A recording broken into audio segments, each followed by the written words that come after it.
ये हमारे लिए कितनी बुरी बात है कि हम लोग, बहुत से पास्टर्स, बहुत से प्रोस्पेरिटी प्रचारक परमेश्वर के वचनों को आउट ऑफ कॉन्टेक्स्ट लेते हैं, उसे तोड़ते मरोड़ते हैं, पूरी तरह से उस वचन का एक गलत मतलब, एक गलत तरीका, एक गलत संदेश लोगों को पहुंचा देते हैं। और क्या परमेश्वर इससे खुश होते होंगे जिसके मैसेज को हमने आउट ऑफ कॉन्टेक्स्ट ले लिया? बिल्कुल भी नहीं, बिल्कुल भी नहीं। वो निराश होते होंगे, दुखी होते होंगे कि उसकी बात को, उसके मैसेज को कितना तोड़ा मरोड़ा जा रहा है, आउट ऑफ कॉन्टेक्स्ट लेकर लोगों के सामने पेश किया जा रहा है। और बहुत से ऐसे वचन हैं, बहुत सारे हैं, बहुत सारे। और इन्हीं में से एक बहुत ही ज्यादा पॉपुलर है, आप में से बहुत से लोग जानते होंगे और शायद कई लोगों का ये फेवरेट वचन भी होगा। लेकिन आज मैं आपके फेवरेट वचन को तोड़ने वाला हूं। क्यों तोड़ने वाला हूं? क्योंकि वो आउट ऑफ कॉन्टेक्स्ट लिया हुआ वचन है और आज आप इस वचन की सच्चाई जानेंगे। और वो वचन क्या है? यिर्मयाह अध्याय 29 वर्स 11। यिर्मयाह चैप्टर 29 वर्स 11। क्या है वो वचन? क्योंकि यहोवा की यह वाणी है कि जो कल्पनाएं, जो ख्याल मैं तुम्हारे लिए, तुम्हारे विषय में सोचता हूं, उन्हें मैं जानता हूं। वह हानि की नहीं है वरन कुशल ही की हैं, और अंत में तुम्हारी आशा को पूरी करूंगा।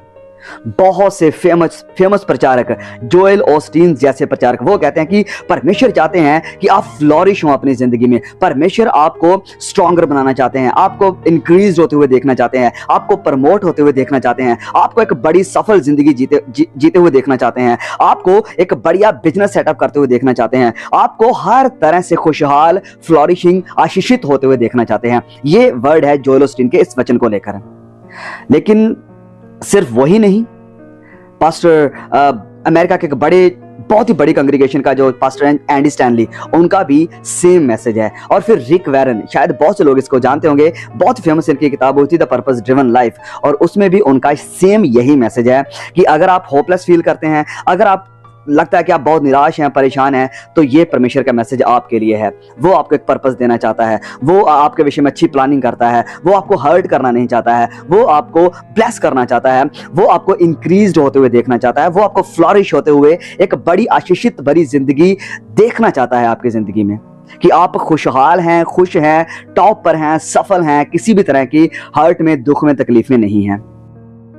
लेकिन हमें ये सोचकर बहुत ही हैरानी होती है कि कितना बुरे तरीके से इस वचन को मतलब मिसकंस्ट्रक्ट करके, मिसअप्लाई करके लोगों के सामने रखा जाता है, और बहुत से हजारों, तकरीबन लाखों लोगों को मिसलीड और मिसगाइड किया जा रहा है based on this one verse taken out of the context. इस एक आयत को लेकर जो कि पूरी तरह से वचनों को आउट ऑफ कॉन्टेक्स्ट लिया गया है। तो अगर हमें मैसेज को समझना है तो सबसे पहले हमें मैसेज देने वाले की इंटेंशन को देखना बहुत जरूरी है कि जो लिखने वाला है या जो मैसेज देने वाला है उसने क्या इंटेंशन के साथ, किस इरादे के साथ ये वचन कहा गया है।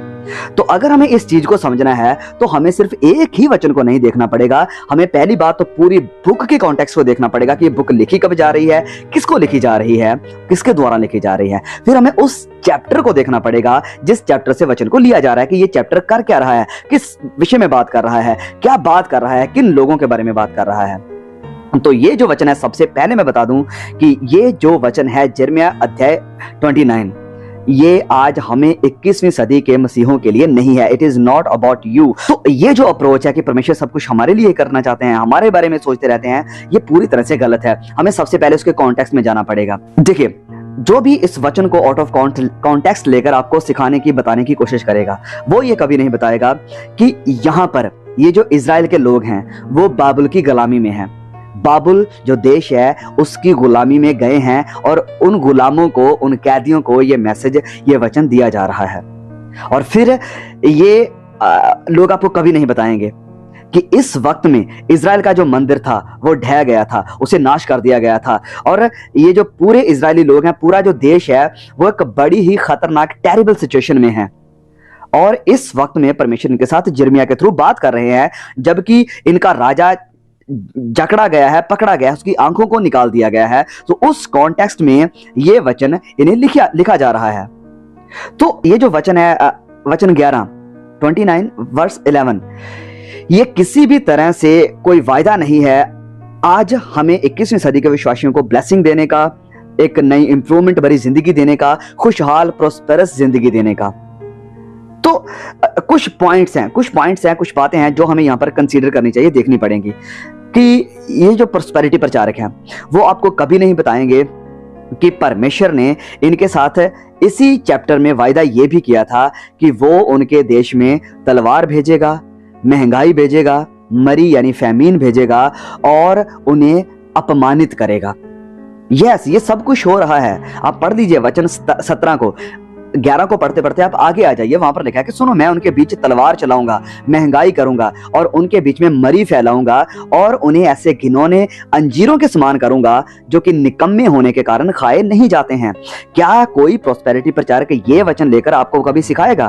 कभी नहीं सिखाएगा। फिर वो कहेंगे कि नहीं नहीं, ये वचन इजरायलियों के बारे में कहा गया था, लेकिन ये जो वचन 11 है बस यही हमारे लिए है। क्या? फिर आपको वो ये कभी नहीं बताएंगे कि ये गुलामी ये उनके ऊपर जो आई है ये उनके गुनाहों की वजह के कारण ही आया और ये परमेश्वर की सजा है, जैसे कि लिखा है वचन 4 में। इसी चैप्टर के वचन 4 में लिखा है कि परमेश्वर ने बेबीलोन में उन्हें भेजा है और ये इनके ऊपर एक सजा थी परमेश्वर के द्वारा भेजी हुई इनके गुनाहों के कारण। और फिर ये प्रोस्पेरिटी प्रचारक जो इस वचन को लेकर आपको खुशहाल बनाना चाहते हैं वो ये कभी नहीं बताएंगे कि एक्चुअली ये वचन 70 साल के बाद इजरायलियों के लिए पूरा होने वाला था। 70 सालों के बाद।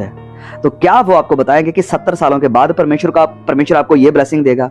कभी नहीं बताएंगे। आप वचन 10 को पढ़िए, यहां पर क्या लिखा है। यहोवा यूं कहता है, बेबीलोन के 70 वर्ष पूरे होने पर, 70 वर्ष जब कंप्लीट हो जाएंगे तब मैं तुम्हारी सुधि लूंगा और अपना ये मनभावना वचन कि मैं तुम्हें इस स्थान में लौटा ले आऊंगा पूरा करूंगा।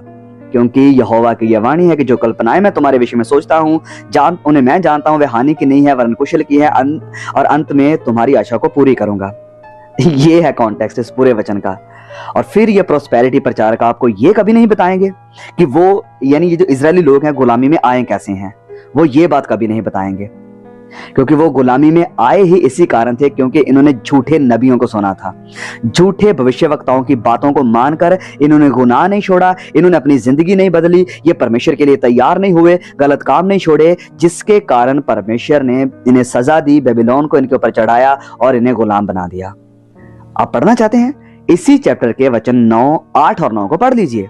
यहां पर लिखा है, क्योंकि इजराइल का परमेश्वर सेनाओं का यहोवा तुमसे यूं कहता है कि तुम्हारे जो भविष्यवक्ता और भावी करने वाले तुम्हारे बीच में है, वह तुमको बहकाने ना पाए, और जो स्वप्न में तुम्हारे निमित्त देखते हैं, जो सपनों में तुम्हारे लिए देखते हैं, उनकी ओर कान मत करो, उनकी ओर ध्यान मत दो, क्योंकि वह मेरे नाम से तुमको झूठी भविष्यवाणियां सुनाते हैं, मेरे नाम से, और मैंने उन्हें नहीं भेजा। मुझे यहोवा की यह वाणी है। क्या ये प्रोस्पेरिटी प्रचारक ये वचन आपको सिखा सकते हैं? ये वचन आपको बताएंगे। सो ये जो गुलामी इनके ऊपर आई है, ये जो सजा इनके ऊपर आई है, इसी कारण आई है क्योंकि इन्होंने ऐसे झूठे नबियों को सुना था, झूठी भविष्यवाणियां उनके लिए की गई थी जिनके ऊपर इन्होंने कान लगा दिया था। तो क्या हम इस पूरी आयत से या पूरे चैप्टर से या इस वचन से कुछ सीख सकते हैं? हम मसीहों के लिए कुछ है? हाँ, बिल्कुल है। इस आयत से या इस पूरे कॉन्टेक्स्ट से एक बहुत ही बड़ा और इटर्नल सिग्निफिकेंट मैसेज है आज हम मसीहों के लिए। और वो मैसेज क्या है? वो मैसेज ये है कि परमेश्वर अपने लोगों को नहीं छोड़ता है इन स्पाइट ऑफ देयर सिन।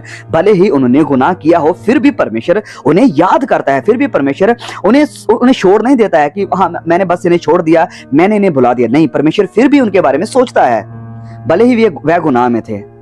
और ये बात हम सीख सकते हैं, पहली बात कि परमेश्वर छोड़ता नहीं है उनके गुनाहों के कारण। दूसरी बात कि परमेश्वर वफादार है अपनी वाचा के प्रति। जो वाचा उसने इजराइल के साथ बनाई थी, परमेश्वर उसके साथ वफादार है। और परमेश्वर अगर उस वाचा के साथ वफादार है जो कि पुरानी वाचा है, तो आज वो हम मसीहों के लिए वफादार क्यों नहीं होगा जो कि नई वाचा के मसीही हैं।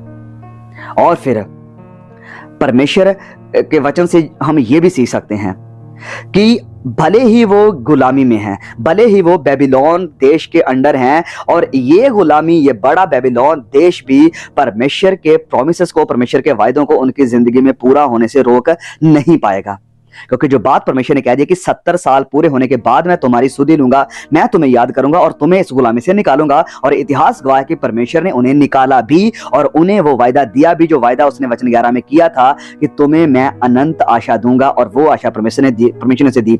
तो हाँ, इस पूरे चैप्टर से हम ये सीख सकते हैं कि परमेश्वर अपने लोगों को छोड़ता नहीं, उन्हें भूल नहीं देता है, क्योंकि उन्होंने गुनाह किए हैं। And same we can apply to our lives कि हम भले गुनहगार हो जाते हैं, भले हम परमेश्वर से दूर हो जाते हैं, फिर भी परमेश्वर हमें नहीं छोड़ता है। दूसरी बात, परमेश्वर अपनी वाचा को याद रखता है। तीसरी बात कि किसी भी तरह की कोई भी बड़ी ताकत, कोई भी बड़ी गुलामी परमेश्वर के प्रोमिसेस को, परमेश्वर के मकसद को, परमेश्वर के काम को आपकी जिंदगी में पूरा होने से रोक नहीं सकती है। ओके, तो this is what we can take from this verse. अब ये जो पुरानी वाचा है और ये जो छोटा सा वचन हमारा फेवरेट बन चुका है, ये कुछ भी नहीं है, कुछ भी नहीं है। Yes, we respect the Bible, this is whole Bible, हम पूरे वचन को आदर करते हैं, लेकिन नई वाचा के कंपैरिजन में ये वचन और ये पुरानी वाचा कुछ भी नहीं है। क्योंकि हम जो नई वाचा के मसीही हैं, हमारे लिए वायदा इससे भी बड़ा है, और हमारे लिए वायदा इस धरती का ही नहीं है, वरन इस धरती के पार का वादा है। जब हम पढ़ते हैं दूसरा कुरिन्थियों अध्याय 4 वचन 17 में, इस वायदे को याद रखो, क्योंकि हमारा पल भर का हल्का सा क्लेश है, पल भर का हल्का सा क्लेश हमारे लिए बहुत ही महत्वपूर्ण और अनंत महिमा उत्पन्न करता है। हमारे लिए एक महत्वपूर्ण और अनंत यानी सदा की, कभी खत्म ना होने वाली महिमा को पैदा करता है। फिर अगर आप याद रखना चाहते हैं तो इस वायदे को याद रखिए। पहला पत्रस अध्याय 4, जैसे जैसे मसीह के दुखों में सहभागी होते हो तो आनंद करो।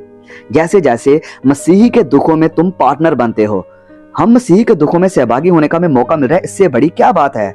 तो पौलुस कहता है कि जब तुम्हारे साथ ऐसा होता है तो तुम आनंद करो, जब मसीह के कारण तुम्हें दुख झेलने पड़ते हैं। और यही बात प्रभु यीशु ने भी कही थी, आनंद करो, जिससे उसकी महिमा के प्रकट होते समय भी तुम आनंदित और मगन हो।